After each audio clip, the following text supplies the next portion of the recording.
বাংলাদেশ থেকে খালি চোখে এক সারিতে দেখা যাবে ৬টি গ্রহ। পরপর ৬টি গ্রহকে একই সারিতে দেখার বিরল দৃশ্যের সাক্ষী হতে চলেছে পৃথিবী।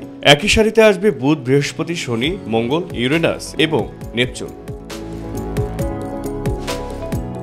গ্রহের সারিবদ্ধতা এমন একটি ঘটনাকে বোঝায় যেখানে সৌরজগতের গ্রহগুলিকে পৃথিবী থেকে এক সরল রেখায় অবস্থান করতে দেখা যায়। বিজ্ঞানীরা জানিয়েছেন সূর্যের ৬টি গ্রহ কাছাকাছি আসতে চলেছে। পৃথিবী থেকে এই ৬টি গ্রহকে এক সারিতে দেখা যাবে।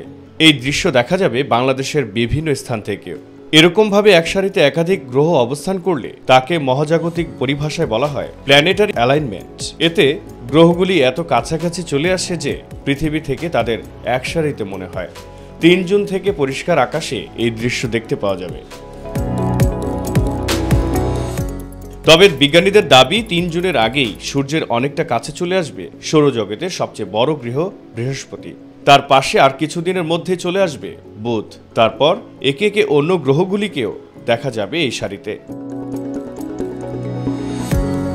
প্ল্যানেটারি অ্যালাইনমেন্ট দেখার সবচেয়ে ভালো সময় হলো ভোর রাত, অর্থাৎ সূর্য ওঠার ঠিক আগ মুহূর্ত। ওই সময় আকাশের পূর্ব দিকে তাকালে শনি গ্রহ দেখা যাবে, আর তাতে হালকা হলুদ আভা থাকবে। শনির ঠিক নিচে দেখা যাবে লাল রঙের মঙ্গল গ্রহকে। পূর্ব দিগন্ত থেকে 10 ডিগ্রিরও কম উচ্চতায় দেখা যাবে বুধকে। মঙ্গলের সামনে থাকবে বৃহস্পতি, আর সারির শেষ দিকে থাকবে ইউরেনাস এবং নেপচুন। আর এই দুটি গ্রহ খালি চোখে দেখা যাবে না। এছাড়াও শুক্র গ্রহ সূর্যের অনেক কাছাকাছি থাকায় সেটাও দেখা যাবে না। তবে এই 6 গ্রহের সঙ্গে থাকবে চাঁদও। এদিকে বিজ্ঞানীরা জানিয়েছেন মেঘমুক্ত আকাশ থাকলে সূর্য ওঠার 20 মিনিট আগে একে একে গ্রহগুলি পূর্ব দিকে দৃশ্যমান হবে। তবে আবহাওয়া খারাপ থাকলে বা আকাশে মেঘ থাকলে তা দেখা যাবে না।